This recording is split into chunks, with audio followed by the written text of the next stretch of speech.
अस्सलाम वालेकुम रहमतुल्लाह। जी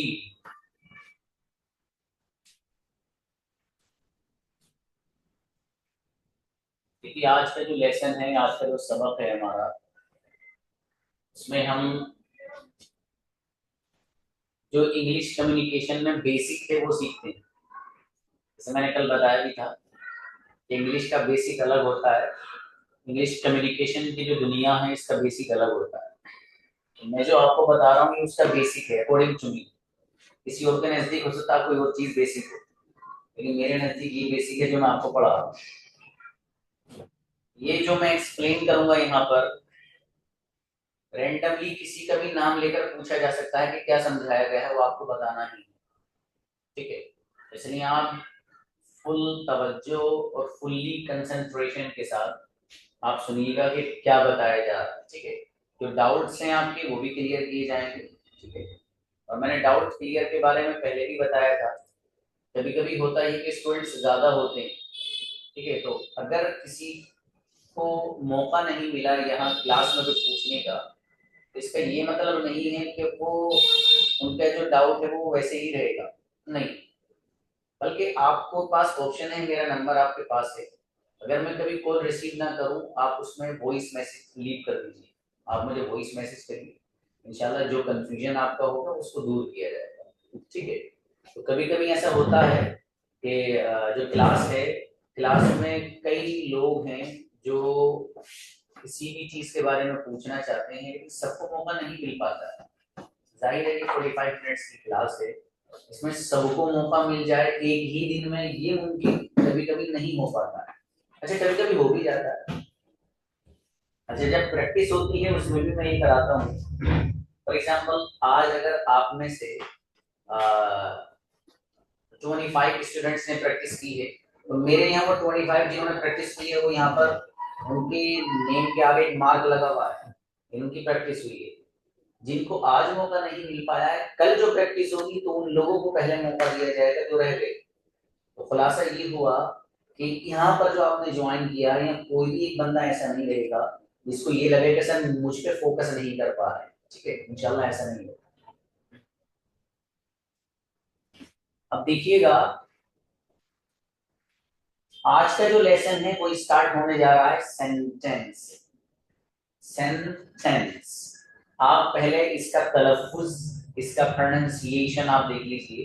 ठीक है, ये जो वर्ड यहाँ पर लिख रहा है सेंटेंस, सेंटेंस, सेंटेंस, इसी का प्लूरल, इसकी जमा आती है सेंटेंसेस, सेंटेंसेस, सेंटेंस। तो सेंटेंस, सेंटेंसेस, सेंटेंस, सेंटेंसेस, इसका तलफ्फुज, इसका प्रोनाउंसिएशन है। आपको कैसे तलफ्फुज करना है, क्या करना है, ये इंशाल्लाह आपको किसी मौके से सॉरी, किसी मौके से नहीं, फोन आ गया इसकी वजह से डिस्ट्रैक्ट हो गया मेरा माइंड। आपको एक आपका मुस्तकिल एक अलग दिन है। ठीक है, फ्राइडे। फ्राइडे में आपको सिर्फ यही सिखाऊंगा कि आपको जो अल्फाज हैं, जो वर्ड्स हैं, उनको किस तरीके से प्रोनाउंस करना है, उनको कैसे सही तरीके से बोलना है, ये फ्राइडे में ही सिखाया जाता है। ठीक है, लेकिन बीच बीच में भी कुछ वर्ड्स ऐसे आते हैं, जैसे मैंने आपको भी बताया, आप इसको सेंटेंस मत पढ़ना, सेंटेंस, सेंटेंस नहीं, सेंटेंस। इसी तरीके से इसकी जो जमा आती है, इसका जो प्लूरल आता है, दैट इज सेंटेंस। अब सवाल ये हुआ कि सर सेंटेंस कहते किसे हैं? जवाब,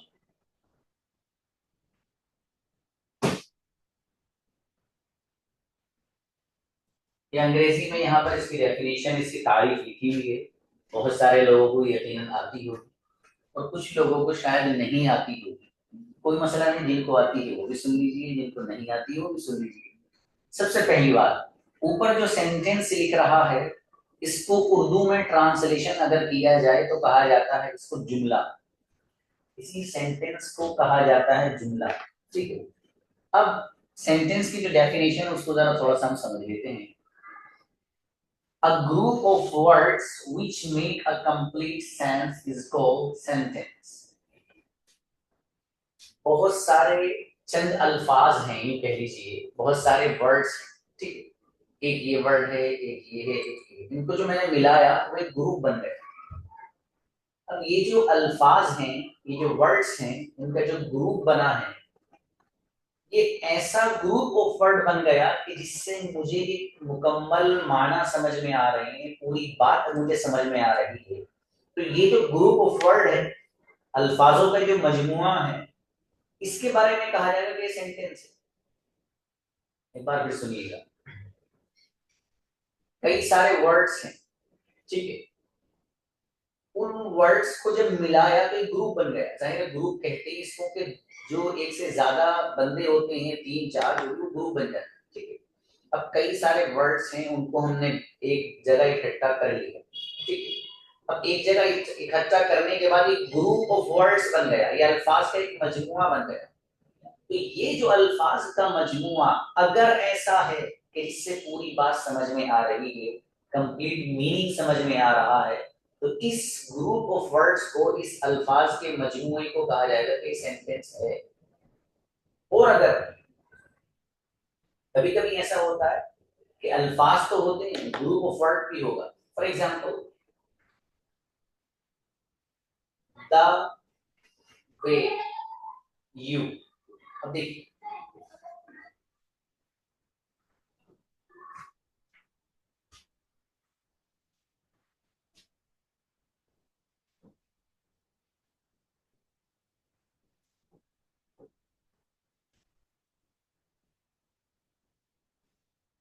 यहाँ पर मैंने लिखा है द वे यू। द ये एक अलग वर्ड है, वे ये एक अलग वर्ड है, इसी तरीके से यू ये एक अलग वर्ड है। 1 2 3, ये मैं आपके सामने जो बताया द वे यू, ये भी अल्फाज हैं। द एक अलग लफ्ज है, वे अलग लफ्ज है, यू अलग एक लफ्ज है, ठीक है। अब ये अलग अलग वर्ड्स हो गए, इनको जब मैंने मिलाया तो ये ग्रुप ऑफ वर्ड्स तो बना है, लेकिन ऐसा ग्रुप ऑफ वर्ड्स है ये, ऐसा अल्फाज का मजमुआ है कि इससे मुझे कोई बात समझ में नहीं आ रही कंप्लीट। भाई जिस तरह से आप, इसका तर्जुमा मालूम है क्या, इसका ट्रांसलेशन है जिस तरह से आप, क्या मतलब, जिस तरह से आपका क्या मतलब, पूरी बात है जिस तरह से आप बोलते हो मेरा भाई भी बोलता है, आप समझ में आए बोलता है। जिस तरह से आपकी अम्मी जान खाना बनाती है, मेरी अम्मी भी बनाती है। जिस तरह से आपके टीचर पढ़ाते हैं, मेरे टीचर भी पढ़ाते हैं। तो पूरी बात समझ में आ रही है, लेकिन यहाँ पर द वे यू, जिस तरह से आप, कुछ समझ में नहीं आ रहा। तो पता ये चला कि अल्फाज जो बहुत सारे हैं, उनका जो एक ग्रुप बना है, एक मजमुआ बना है, ये जरूरी है कि उससे कंप्लीट मीनिंग समझ में आ रहा हो, तब कहा जाएगा कि वो सेंटेंस है। और अगर कंप्लीट मीनिंग समझ में नहीं आ रहा है उससे, तो उसके बारे में कहा जाएगा कि ये सेंटेंस नहीं। जैसे कि यहाँ पर अल्फाज तो हैं, उनका मजमुआ भी है पूरा यहाँ से यहाँ तक, ठीक है, ग्रुप बन गया है, लेकिन ये ऐसा ग्रुप ऑफ वर्ड्स है जिससे हमें कोई मीनिंग कंप्लीट समझ में नहीं आ रहा है, इसलिए इसके बारे में कहा जाएगा कि सेंटेंस नहीं। अब एग्जांपल लेते हैं कि सर सेंटेंस की जो आपने डेफिनेशन बताई है, उसका एग्जांपल क्या है। एग्जांपल देखिएगा, I am eating cake. I am eating cake, मैं केक खा रहा हूं। अब देखिए यहाँ पर ये एक सेंटेंस है। अब इसमें आप अगर गौर करेंगे तो देखिएगा, जो मैंने अभी आपके सामने थोड़ी सी वजाहत की है, एक्सप्लेनेशन की है, उसके अकॉर्डिंग अगर आप नजर यहाँ पर दौड़ाएंगे तो यहाँ पर बहुत सारे वर्ड्स हैं। आई एक अलग वर्ड है, एम अलग है, ईटिंग अलग है, इसी तरीके से केक अलग, ठीक है। ये कई सारे अलग अलग वर्ड्स हैं, इनको जब मिलाया तो एक ग्रुप बन गया, ठीक है। एक जब ग्रुप ये बन गया, तो अब हमने देखा कि ऐसा ग्रुप बनाए कि इससे पूरी बात समझ में आ रही है। कोई बंदा अपने बारे में ये बता रहा है, आई एम ईटिंग केक, मैं केक खा रहा हूँ, पूरी बात समझ में आ रही है। तो जाहिर है अल्फाज का ऐसा मजमुआ, कई सारे अल्फाज को इकट्ठा करकर ऐसा मजमुआ बन जाए, बना लिया जाए, इससे कंप्लीट मीनिंग समझ में आएंगे, तो उसके बारे में तो कहा जाएगा कि सेंटेंस है। और अगर अल्फाज तो बहुत सारे हैं, उसमें मजमुआ भी है वो, जैसे मैंने दबे वाला एग्जांपल आपको दिया, दबे यू, लेकिन उससे कंप्लीट मीनिंग अगर समझ में नहीं आएगा तो उसके बारे में कहा जाएगा ये सेंटेंस नहीं। अब देखिएगा दूसरा example, I am drinking water. I am drinking water, मैं पानी पी रहा हूँ। यहाँ पर भी एग्जाम्पल जो दिया गया है वो सेंटेंस का। सेंटेंस का कैसे है, इसमें कई सारे वर्ड्स हैं, ठीक है। वर्ड्स ऐसे इनको ग्रुप बन गया पूरा, ये आई एम ड्रिंकिंग वाटर, चारों वर्ड्स इनका एक ग्रुप बन गया, और ये ऐसा ग्रुप ऑफ वर्ड्स बन गया कि इससे पूरी बात मुझे समझ में आ रही है। तो कोई एक बंदा है जो ये बता रहा है कि जी मैं पानी पी रहा हूँ, तो पानी पीने की बात मुझे पूरी समझ में आ रही है इस बंदे की बात से, इसी को कहा जाता है कि ये सेंटेंस है। तो सेंटेंस के बारे में जो बात थी वो यकीनन आपको समझ में अच्छे से आ गई। अब देखिए अगली बात की तरफ हम चलते हैं। सेंटेंस से ही रिलेटेड क्या बात है वो देखिएगा। अब आप जो सेंटेंस है, इसी सेंटेंस के अंदर बुनियादी तौर पर तीन चीजें हुआ करती। मैं फिर से अपने अल्फाज दोहरा रहा हूं। अभी तक आपने सेंटेंस की डेफिनेशन पढ़ी है, उसकी तारीफ पढ़ी है, ठीक है, किसे कहते हैं सेंटेंस, तो मैंने बताया उर्दू में जुमला भी कहते हैं, आपने इसके बारे में पढ़ लिया, ठीक। तो अभी मैं पूछूंगा भी आपसे, आप क्या समझेंगे इससे। अब यहाँ पर अगली बात ये है कि सर सेंटेंस के बारे में तो हमें समझ में आ गया, अब सर हमें ये और बता दीजिए आप कि सेंटेंस में चीजें कितनी होती है, कैसे कैसे सेंटेंस बनता है, ये और बता दीजिए, बड़ा आसान है। जवाब, जो सेंटेंस है उसके अंदर बुनियादी तौर पर तीन चीजें होती हैं, बुनियादी तौर पर, ठीक है। चार भी होती हैं, वो चौथी क्या भी बताऊंगा उसको, लेकिन बुनियादी तौर पर तीन चीजें होती हैं। सबसे पहली चीज है यहाँ पर सब्जेक्ट। सब्जेक्ट, इस सब्जेक्ट को उर्दू में फाइल भी कहा जाता है। इस सब्जेक्ट को उर्दू जबान में, जो अरबिक है उसकी जो ग्रामर है उसमें इसको कहा जाता है सब्जेक्ट को फाइल, ठीक है। अच्छा, अब सवाल ये हुआ कि सर सब्जेक्ट किसे कहते हैं। इंतहाई आसान अल्फाज में इसको आप समझिए, इंतहाई आसान, बहुत छोटे से सवाल, सर सब्जेक्ट किसे कहते हैं। जवाब, जो करने वाला होता है वो सब्जेक्ट होता है। बहुत मुश्किल तारीफ है, लेकिन डेफिनेशन बहुत मुश्किल है, कई सारे रेशियो बन जाएंगे आपके। सवाल ये हुआ कि सर सब्जेक्ट किसे कहेंगे। जवाब, जो करने वाला होगा किसी भी काम को वो सब्जेक्ट होता है। एकदम आसान है। सर एग्जांपल दे दीजिए थोड़ा सा। एग्जांपल अभी यहाँ आया है, फिर भी जबानी दे देता हूँ। फॉर एग्जाम्पल, आपको कौन पढ़ा रहा है, फॉर एग्जाम्पल मैं आपसे सवाल करूंगा, आपका जवाब ये होगा कि जकरिया सर पढ़ा रहा है।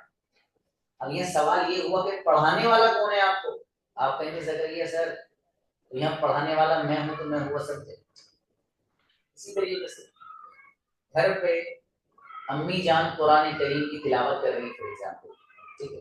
अब आपसे अगर सवाल करने लगूं आपकी वालिदा मोहतरमा के बारे में, यदि अम्मी जान घर पर तिलावत जो कर रही हैं वो कौन कर रहा है, सवाल हुआ। अब जवाब ये है कि घर पर जो तिलावत हो रही है वो तिलावत मेरी वालिदा मोहतरमा के जरिए हो रही है। तिलावत को करने वाली कौन है, वालिदा मोहतरमा, इसलिए वो सब्जेक्ट। आप हैं, आप मुझे सुन रहे हैं, तो सुनने वाला कौन है, आप, तो आप सब्जेक्ट। आपके सामने फॉर एग्जांपल एक पेन है, एक नोटबुक, और आप वो लिख रहे हैं, तो लिखने वाला कौन है, आप हैं, तो आप सब्जेक्ट। खुलासे का नाम ये हुआ कि जो बंदा किसी भी काम को करने वाला होगा उसी के बारे में कहा जाएगा, तो भाई ये है सब्जेक्ट सेंटेंस। इसकी और आगे एक्सप्लेन डिटेल में बात हम करेंगे, ये बहुत ही मुख्तसर बताया मैंने, वो याद रख लीजिए। सब्जेक्ट किसे कहते हैं, जो करने वाला होता है बस काम को। अगली बात, दूसरे नंबर पर है वर्ड। सवाल, सर वर्ड किसे कहते हैं। जो वर्ड, ये जरा माइंड में सेट कर लेना, जो लफ्ज या जो वर्ड एक्शन को बताता है, काम को बताता है, अमल को बताता है, तो उसके बारे में कहा जाता है कि वर्ड। फिर सुनिएगा, जो लफ्ज या जो वर्ड अमल को बताता है, एक्शन को बताता है, काम को बताएगा, तो उसके बारे में कहा जाएगा कि वर्ड। इसी वर्ड को उर्दू में इसका ट्रांसलेशन किया जाता है फेल, इसको फेल भी कहा जाता है। अब देखिए एक चीज रह जाती है, ऑब्जेक्ट। ऑब्जेक्ट किसे कहते हैं, बहुत आसान वर्ड्स में ये, जिसको किया जाता है वो ऑब्जेक्ट होता है, जिसको किया जाता है वो ऑब्जेक्ट होता है। इसको दूसरे वर्ड्स में आप कह सकते हैं कि जिस पर एक्शन होता है वो ऑब्जेक्ट होता है, एक ही बात है। तो जो वर्ड आप याद करना चाहें वो कर लीजिए। ऑब्जेक्ट किसे कहते हैं? जिसको किया जाता है या जिस पर एक्शन होता है वो ऑब्जेक्ट होता है। क्लियर? अब एक बार इनकी तीनों की डेफिनेशन एक एक वर्ड्स में बता देता हूँ, एक एक अल्फाज एक एक लफ्ज में आपको बता देता हूँ। सब्जेक्ट किसे कहते हैं? जवाब। जो करने वाला होता है वो सब्जेक्ट होता है। अच्छा ठीक है सर, समझ में आ गया सर। वर्ब किसे कहते हैं? जवाब। जो लफ्ज या जो वर्ड अमल को बताता है, एक्शन को बताता है, काम को बताता है, उसके बारे में कहा जाए तो वर्ब। ऑब्जेक्ट किसे कहते हैं सर? जिसको किया जाता है या जिस पर एक्शन होता है उसको कहा जाता है कि ऑब्जेक्ट है। इसको एग्जांपल से समझ लीजिएगा आप, ठीक है? अभी मैं समझाऊंगा। देखिए मैंने अभी आपको बताया था कि सेंटेंस में बुनियादी तौर पर तीन चीजें होती है, तीनों मैंने क्लियर कर दी। लेकिन एक चीज और आती है इसके साथ, एक चीज आता है हेल्पिंग वर्ब, उसको भी समझना जरूरी है। ठीक है? हेल्पिंग वर्ब भी आना आता है, उसको समझना भी जरूरी है। हेल्पिंग वर्ब खुद इसके जो अल्फाज हैं उसी से पता चल रहा है कि हेल्पिंग वर्ब क्या है, किसे कहा जाता है। ठीक है? हेल्पिंग वर्ब खुद इसके लफ्ज से पता चल रहा है कि ये वर्ब की हेल्प करता है। यानी जो वर्ड सेंटेंस में वर्ब की हेल्प करता है उसके बारे में कहा जाता है कि हेल्पिंग वर्ब। जो लफ्ज या जो वर्ड सेंटेंस में वर्ब की हेल्प करेगा उसके बारे में कहा जाता है कि हेल्पिंग वर्ब। अभी जो मैंने सब आपको बताया ना, इसको जरा एग्जांपल से समझ लेते हैं, यहाँ लिखा हुआ लिखकर, ताकि आपको अच्छी तरीके से और चीजें क्लियर हो जाए। अब सवाल ये कि सर हेल्पिंग वर्ब आता कहाँ है, ये भी एक सवाल है। तो ये जो मैं आपको दिखा रहा हूँ कहाँ आता है, ये अफर्मेटिव सेंटेंस के बारे में जो आप अभी आगे पढ़ने वाले हैं। ठीक है? ये हल्का फुल्का माइंड में सेट करिए, इससे ज्यादा कोई ऐसा नहीं है कि आपको अगर ये समझ में नहीं है तो आप इंग्लिश नहीं बोल पाएंगे, ऐसा नहीं है। ठीक है? लेकिन ये समझना भी जरूरी है, इसका ये मतलब नहीं कि आपको समझना ही नहीं है। ठीक है? देखिए ये जो आता है इसकी जो असल जगह है वो है सब्जेक्ट और वर्ब के बीच में आता है। सब्जेक्ट और वर्ब के बीच में कैसे आता है सर? एग्जाम्पल देख लीजिए। एग्जाम्पल, अब जो जो बात मैंने आपको बताई है वो यहाँ एग्जाम्पल में फिट करता हुआ जा रहा हूँ, जल्दी जल्दी आप उसको समझ लीजिए। ठीक है? देखिए सबसे पहले मैंने आपको बताई थी कि सेंटेंस में चार चीजें और तीन चीजें हैं, सब्जेक्ट वर्ब ऑब्जेक्ट। एक बताया मैंने हेल्पिंग वर्ब। अब आप चारों को सामने रखकर इस एग्जाम्पल में फिट करते हैं। ठीक है? देखिए यहाँ सबसे पहले जो वर्ड है ये है आपका सब्जेक्ट। ठीक है? सवाल ये हुआ कि सर आई सब्जेक्ट क्यों है? जवाब, क्योंकि इस सेंटेंस में इंग्लिश बोलने वाला मैं हूं, इसलिए आई मैं सब्जेक्ट हुआ। क्लियर? अगली बात, जाहिर मैं इंग्लिश सीख रहा हूं तो सीखने वाला तो मैं ही हूं ना, मैं ही तो सीख रहा हूं, करने वाला मैं ही हुआ काम को, इसलिए मैं क्या हुआ? सब्जेक्ट। इसलिए आई यहाँ पर सब्जेक्ट। दूसरे नंबर पर है भाई यहाँ पर एम। एम है हेल्पिंग वर्ब। सवाल ये हो जाता है कि सर ये एम हेल्पिंग वर्ब क्यों है? जवाब, अगर आप इस एम को नहीं लाएंगे तो यहाँ पर जो वर्ब आ रहा है ना, ये वर्ब अपनी मीनिंग नहीं दे सकता। कंप्लीट मीनिंग अगर हमें इसके चाहिए इस वर्ब के, तो यहाँ पर हमें एम लाना पड़ेगा। इसलिए ये इस वर्ब की हेल्प कर रहा है मीनिंग को एक्सप्रेस करने में, मायना को अदा करने में, इसलिए इसका लाना यूं जरूरी है। क्लियर? अगली बात, स्टडी। यहाँ पर जो स्टडी है दैट इज वर्ब। ये वर्ब। सवाल होता है कि सर स्टडी वर्ब क्यों? जवाब, ये पढ़ने के अमल को बता रहा है, पढ़ने के काम को बता रहा है, पढ़ने के एक्शन को बता रहा है। और जो वर्ड एक्शन को, अमल को और काम को बताता है उसी के बारे में तो कहा जाता है कि वर्ब है। तो इसलिए यहाँ पर स्टडी वर्ब है क्योंकि ये पढ़ने के अमल को बता रहा है। क्लियर? English object. सवाल, सर ऑब्जेक्ट क्यों है? जवाब, ऑब्जेक्ट कहा जाता है जिसको किया जाए कि जिस पर एक्शन होता है। दोनों बातें एक ही हैं। जिसको किया जाए वो ऑब्जेक्ट होता है। अब जाहिर है आई एम स्टडीइंग इंग्लिश, मैं पढ़ रहा हूं, किस चीज को पढ़ रहा हूं मैं? इंग्लिश को, तो जिस चीज को किया जाता है वही ऑब्जेक्ट होती है, इसलिए इंग्लिश यहाँ पर ऑब्जेक्ट है, इसी को पढ़ा जा रहा है। क्लियर। एक एग्जाम्पल और ले लीजिएगा इसका। एग्जाम्पल दूसरा ये है, I am eating cake, I am eating cake. इस एग्जाम्पल में आई जो वर्ड है वो ऑब्जेक्ट है। सवाल ये होगा सर ऑब्जेक्ट क्यों है? जवाब ये है इसलिए कि यहाँ पर जो खाने वाला बंदा है वो है आई यानी मैं। जाहिर है मैं खाने वाला हूं तो मैं ही सब्जेक्ट हुआ, इसलिए यहाँ पर आई आ रहा है। दूसरे नंबर पर है एम। सर एम क्या है? एम है हेल्पिंग वर्ब। सवाल सर एम हेल्पिंग वर्ब क्यों है? जवाब एम हेल्पिंग वर्ब इसलिए है, इसलिए कि अगर हम यहाँ पर एम नहीं लाएंगे तो ईटिंग जो वर्ब है वो अपने माना पूरे हमें नहीं देगा, इसका जो कंप्लीट मीनिंग है वो एक्सप्रेस नहीं होगा जब तक कि हम एम नहीं लाएंगे।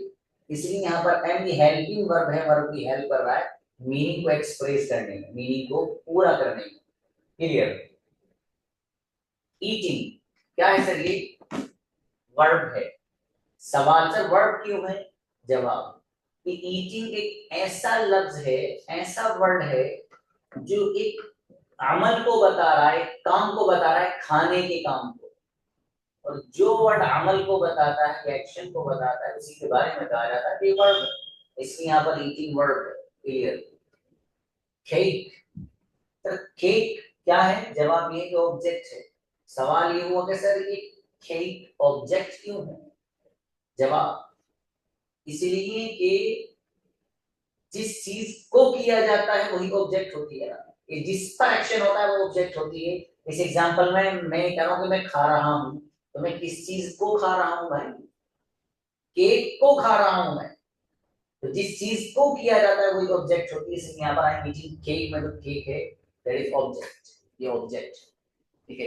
ये चीज थी जो आपके सामने मुझे पेश करनी थी आज। ठीक है। और इस ताल्लुक से किसी का अगर कोई डाउट हो तो अपना हैंड रेज कर सकते हैं, जो चीज आपको बताई है अभी तक।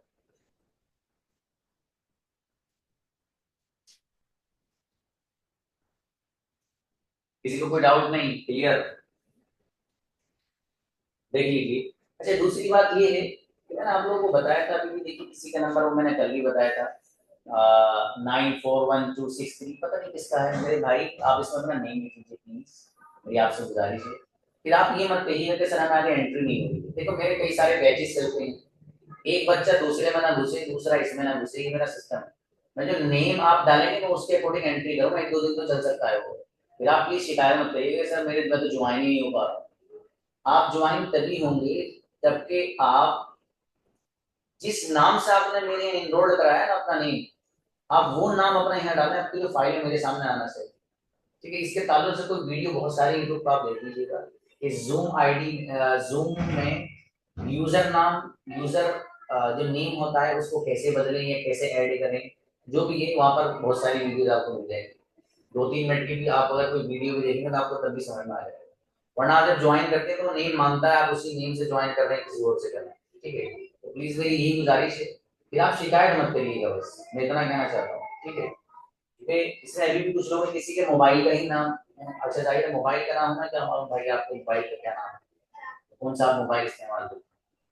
इसलिए जरूरी है मेरे अजीज कि आप अपनी जो यूजर नेम है इसमें जो भी आईडी आप बना रहे हैं उसमें वो नाम डालिए जो आपने मेरे एनरोल किया है। क्योंकि मैंने मेरे यहाँ तो वही लिखा हुआ है ना जो आपने मुझे दिया है। फॉर एग्जाम्पल किसी बच्चे का नाम अबू बकर है, किसी बच्ची का नाम अलीजा है, तो मेरे यहाँ तो वो अलीजा ही लिखी हुई है ना, तो मैं तो अलीजा को ही ऐड करूंगा। मान लीजिए अलीजा की जगह अरहम आए मसलन या अहमद आए तो मैं क्यों ऐड करूंगा उसको? इसलिए आप अपनी जो जिस नाम से है एनरोल कराया है उसी नाम से अपनी यहाँ आईडी बनाए, एक दो दिन चलेगा उसके बाद ऐड नहीं कर पाएंगे, मुश्किल हो जाएगा। देखिए भाई कौन है किसको डाउट है? अबू अशीर। हम्म? अबू अशीर या फिर आशिर। अबू आशिर।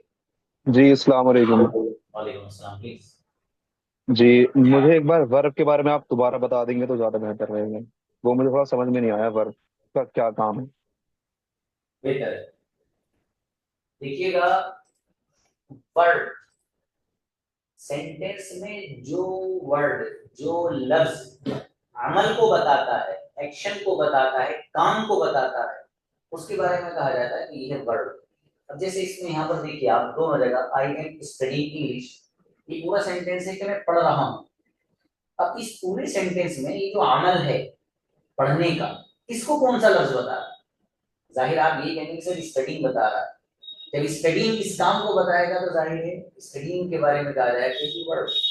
नीचे वाले एग्जांपल में आई एम ईटिंग केक, मैं केक खा रहा हूँ, ये जो खाने का अमल है मेरा, खाने का जो काम है मेरा, इसको कौन सा वर्ड यहाँ पर बता रहा है? तो वो ईटिंग बता रहा है। जाहिर है जब ईटिंग खाने के एक्शन को बता रहा है और जो वर्ड एक्शन को बताता है वही वर्ब होता है, तो जाहिर है यहाँ पर ईटिंग वर्ब हो जाएगा। समझ में आया तो जी। नेक्स्ट भाई को कोई नहीं। हो गया। चलिएगा ये मैसेज क्या कर रहे हैं? किसी भी काम के अंदर लाइक वर्ब होता है, ईटिंग, वॉकिंग, रीडिंग। हाँ हाँ बिल्कुल बिल्कुल बिल्कुल बिल्कुल सही। चलिए जब आप लोगों को ये समझ में आ गया तो we have time now answer. A new student raised a Ruman. Ruman. हाँ हेलो सर, अस्सलाम वालेकुम सर। Yes brother रुमान। हाँ अस्सलाम वालेकुम सर। वालेकुम सलाम। सर हेल्पिंग वर्ब लगाना कंपलसरी है? सॉरी, हेल्पिंग वर्ब जो है आपने बताया फोर्थ नंबर, वो लगाना कंपलसरी है? जैसे आई एम ईटिंग, तो आई ईटिंग केक बोल सकते हैं? नहीं देखिए आई ईटिंग केक बोल सकते का मतलब तो ये है कि कोई आपको रोकेगा ही नहीं, मुझे कोई रोकेगा ही नहीं, मैं बोलूँ मेरी मर्जी। ठीक है। हाँ यस सर। सेंटेंस का जो मीनिंग है, ठीक है, तो वो हाँ पूरा हो पाएगा तब जब आप हेल्पिंग वर्ब लगाएंगे उसमें। Okay sir. हेल्पिंग वर्ब के बगैर आप उस सेंटेंस के मीनिंग हाँ को उसका वो मीनिंग पता चलता है कि मैं वो उस काम को कर रहा हूँ, वो काम बता रहा हूँ कि हाँ मैं। जी जी जी। Thank you sir. चलिए फिर हम आगे चलते हैं। किसी और का कोई क्वेश्चन नहीं है माशाल्लाह, कैसे अच्छा है। अगली बात समझिएगा जरा,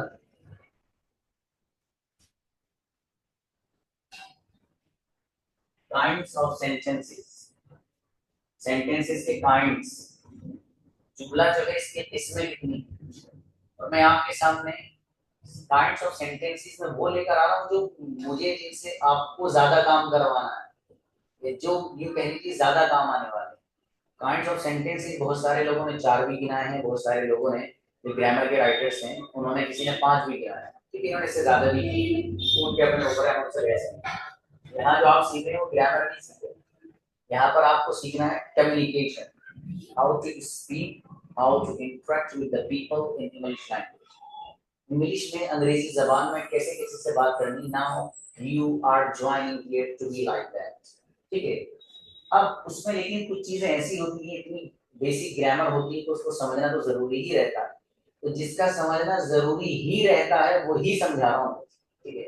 अब देखिएगा इसमें काइंड ऑफ सेंटेंसेस, जो सेंटेंस है उसकी कुछ किस्में, उसके कुछ काइंड्स हैं, कुछ प्रकार है उसके, ठीक है, वो आपको समझना है। 3 किस्म उसकी यहाँ पर आपके लिए मैं लेकर आया हूँ, ठीक है। उसको समझना है बहुत आसान अंदाज में, एकदम कुछ भी नहीं।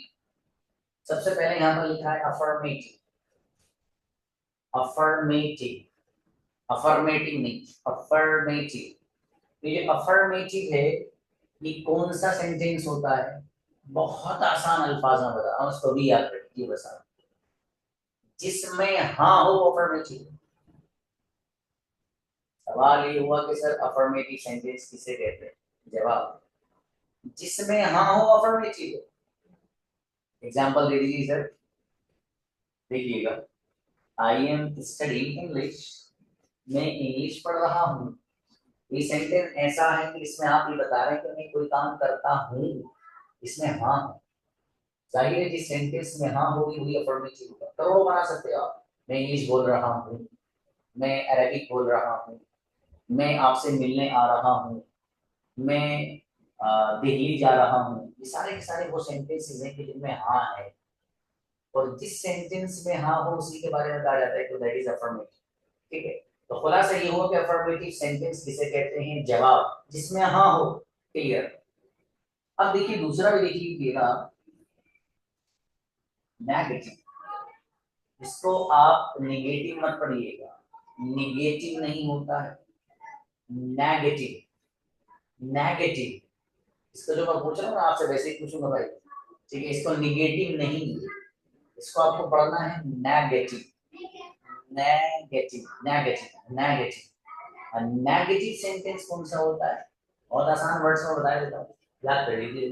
जिसमें ना हो वो नेगेटिव। तो अभी दो आ गए हमारे सामने, एक अफर्मेटिव जिसमें हाँ हो, दूसरा नेगेटिव जिसमें ना हो, ठीक है। अब इसका एग्जांपल और देख लेते हैं हम। एग्जांपल इसका क्या है? इसका एग्जांपल है I am not studying English, मैं इंग्लिश नहीं पढ़ रहा हूँ। अब जाहिर है इस सेंटेंस के अंदर ना है, और जिस सेंटेंस में ना होती है उसी के बारे में कहा जाता है ये सेंटेंस नेगेटिव।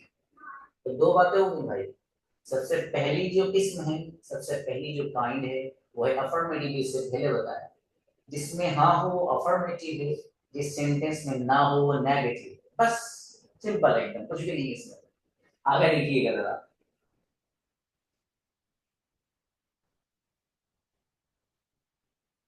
ये देखिए भाई,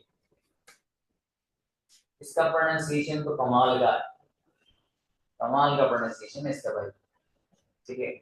लोग इसको मालूम क्या पढ़ते हैं? बहुत सारे लोग इसको पढ़ते हैं इंटेरोगेटिव, इंटेरोगेटिव, इंटेरोगेटिव। ये पढ़ते हैं। आपको इंटेरोगेटिव को भूल जाइए आप, और आप उसको किसी ऐसी जगह रख के आ जाइएगा, अगर आपको पहले से आता है, कि जिस जगह को आपको याद ही नहीं रहेगा मैंने रखा था, ठीक है। उसको याद मत कर लेना, फिर लाओ दोबारा उसी को लेकर जहाँ रखा। तो ऐसी जगह पर रख के आइए इस इंटेरोगेटिव को आप, कि जहां भूल जाए वो जगह ही कहाँ रख के आए। इसको पढ़ना क्या है? इसको पढ़ना है इंटेरोगेटिव, इंटेरोगेटिव, इंटेरोगेटिव, इंटेरोगेटिव। जो मैं बोल रहा हूँ ना, अब मेरे साथ रिपीट किया कीजिए। माइक खोल के नहीं, माइक तो वैसे भी नहीं बोल पाएंगे आप इसको मेरे साथ दोहराया कीजिए जो वर्ड्स में बोल रहा हूँ, ठीक है। तभी आपका बड़ा बढ़िया फायदा होगा इंशाल्लाह। आपको लगेगा यार मैं 6 मंथ में बहुत कुछ सीख लिया। और कुछ बच्चे बोलते हैं कि 6 मंथ में जैसे ज्वाइन किया होता वैसे ही होता। वैसे अल्हम्दुलिल्लाह मेरे यहाँ का ऐसा कोई स्टूडेंट नहीं होता, क्योंकि मेरे यहाँ से थोड़ा सा डंडा सख्त रहता है कुछ ना कुछ तरह है। तो मेरे यहाँ अल्लाह का शुक्र ऐसा नहीं होता है। तो देखिएगा इसका जो तलफ़ुज़, इसका जो प्रोनाउंसिएशन है, वो सही प्रोनाउंसिएशन आप इसका इस्तेमाल कर सकते हैं interrogative, interrogative, interrogative, interrogative, interrogative, interrogative। तो आप इसको interrogative ही पढ़िए। सवाल सर इंटरोगेटिव जो आपने बताया इसका तलफ़ुज़ तो हमारे समझ में आ गया।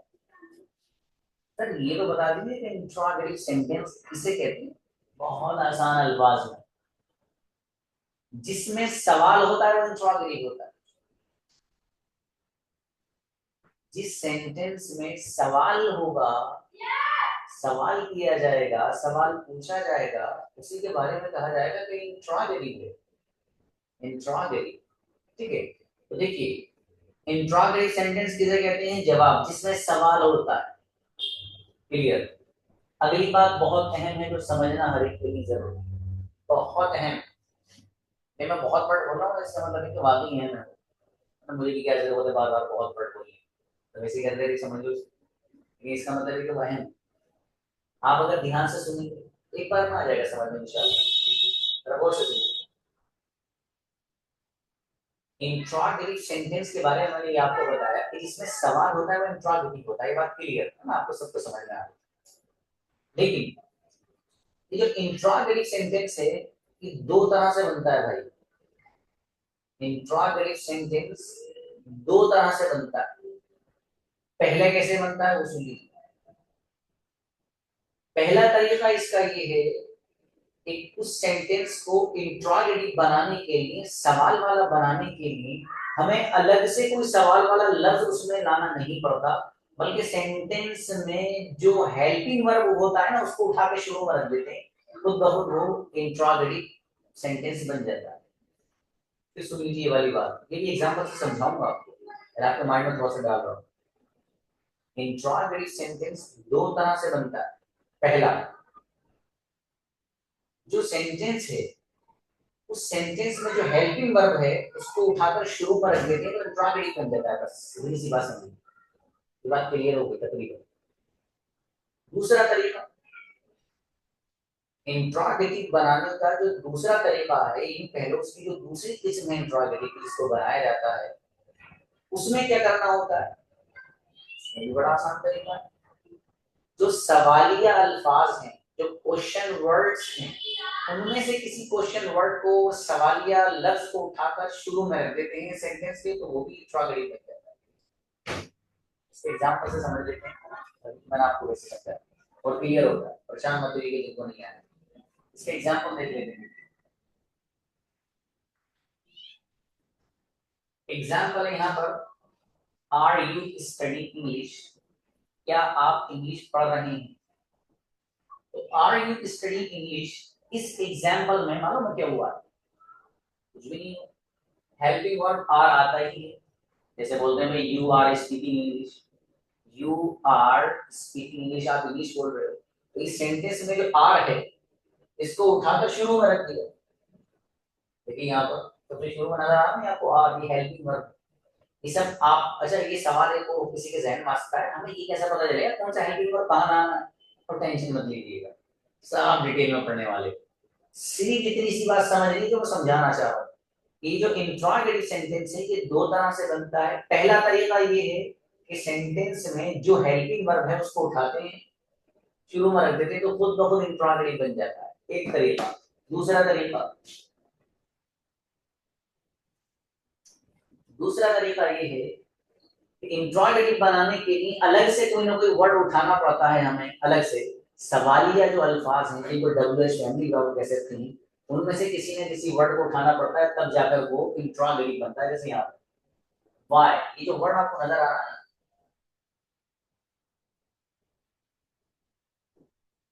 यहाँ पर वाई, ये हमें अलग से लाना पड़ा इसको इंट्रोगेटिव बनाने के लिए, ठीक है। तो खुलासा ये कलाम ये हुआ कि इंट्रोगेटिव सेंटेंस को जब हमें बनाना होगा, उसके बनाने के दो तरीके हैं। एक तरीका तो ये है कि जो सेंटेंस है उसी में से हेल्पिंग वर्ब को उठाया बीच में और शुरू में रख दिया, जैसे यहाँ पर, तो खुद ब खुद वो इंट्रोगेटिव बन रहे हैं, एक तरीका। दूसरा तरीका ये है कि हमें इंट्रोगेटिव बनाने के लिए अलग से एक वर्ड लाना पड़ेगा, तब जाकर वो इंट्रोगेटिव बनेगा। जैसे यहाँ पर अलग से वाई, इसका मीनिंग होता है क्यों, ठीक है, वो लाना पड़ा है तब जाकर इंट्रोगेटिव बना, बात मुकम्मल हो गई। ठीक है, अगली बात, टाइम कम है हमारे पास, उसको भी समझते चलिए। अगली बात ये है कि ये जो सेंटेंस, ध्यान से सुना जो बात मैं बता रहा हूँ आपको, ये वाला जो सेंटेंस आपको नजर आ रहा है, आर यू स्टडी इंग्लिश, क्या आप इंग्लिश पढ़ रहे हैं। इसी तरीके से why are you study English, आप इंग्लिश क्यों पढ़ रहे हैं।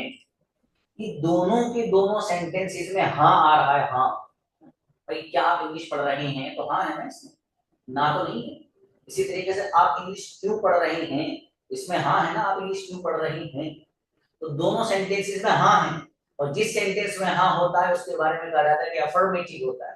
अब यहाँ पर बात निकल कर ये आई कि दोनों के दोनों सेंटेंसेस इंट्रोगेटिव तो है ही है, साथ में अफर्मेटिव भी। इंट्रोगेटिव तो इसलिए कि दोनों में सवाल है, ठीक है, और इसमें सवाल होता है वो इंट्रोगेटिव होता है, लेकिन साथ साथ में अफर्मेटिव भी। अफर्मेटिव क्यों, इसलिए कि हाँ है, और ना ही हुई बात। तो ये दोनों के दोनों सेंटेंस इंट्रोगेटिव होने के साथ साथ अफर्मेटिव भी। अब मैं आपके सामने वो एग्जांपल लेके आ रहा हूं कि जहां पर दो एग्जांपल आपके सामने लाऊंगा जो इंट्रोगेटिव होने के साथ साथ नेगेटिव भी होंगे। देखिए दोनों के दोनों सेंटेंस सेम ही जैसे ऊपर वाले हैं, बस ये दोनों जो सेंटेंसेस हैं इनके अंदर आप देख पा रहे हैं यहाँ पर नॉट है और यहाँ पर भी नॉट। तो नॉट आने की वजह से सेंटेंस नेगेटिवली बन गया, इसलिए कि जिसमें नहीं होता है वो नेगेटिव होता है। Why are you not studying English, आप इंग्लिश क्यों नहीं पढ़ रहे हैं, सॉरी क्या आप इंग्लिश पढ़ रहे हैं। और why are you not studying English, आप इंग्लिश क्यों नहीं पढ़ रहे हैं। दोनों के दोनों सेंटेंस में नहीं आ रहा है, ना आ रहा, और जिस सेंटेंस में ना आता है उसी के बारे में कहा जाता है कि नेगेटिव। ठीक है। तो ये नीचे वाले जो दोनों सेंटेंसेस हैं ये नेगेटिव होने के साथ साथ इंट्रोगेटिव भी हैं, और ये ऊपर वाले दोनों के दोनों सेंटेंस अफर्मेटिव होने के साथ साथ इंट्रोगेटिव भी। बात यकीनन आप लोग क्लियर होगी इंशाल्लाह, ठीक है। तो ये था वो लेसन जिसको समझना जरूरी था। अब हमारे पास जो अब जो हम जंप करेंगे तो वो इंशाल्लाह टेंसेस में ही जाकर जंप करेंगे, और वो टेंसेस इंशाल्लाह आपकी खिदमत में सब पेश किया जाएगा। ये बहुत बुनियादी जो ग्रामर थी इसको मैंने आपके सामने पेश किया है, यकीनन ये आपके समझ में आ गया होगा। तो ये लेसन है, रोजाना ही रिकॉर्ड होता है, और इंशाल्लाह आपको ये भेजा ही जाता है और आप भी भेजो। और किसी का कोई डाउट अगर हो आप मुझे व्हाट्सएप पे बता सकते हैं। बाकी ये वीडियो है और एक वीडियो और है जो मेरी पहले से है, मैं आपको ग्रुप पे सेंड करूंगा, आप उसको देख लीजिएगा इंशाल्लाह, कोई डाउट इसमें नहीं रहेगा, ठीक है इंशाल्लाह। चलिए जज़ाकुमुल्लाह खैर।